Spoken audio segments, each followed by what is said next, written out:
मोझरी बस स्थानकात प्रवाशांसोबत घडलेल्या धक्कादायक प्रकरणानं राज्य परिवहन महामंडळाच्या प्रवासी सुरक्षेवर गंभीर प्रश्नचिन्ह उभे होत आहेत।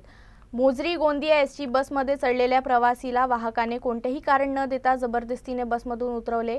प्रवासी याच्या मोबाईलवर व्हिडिओ काढताना बससमोर उभा राहिला असता बस चालकाने थेट बस अंगावर घालण्याचा प्रयत्न केल्याचा गंभीर आरोप तक्रारदारांनी केला आहे।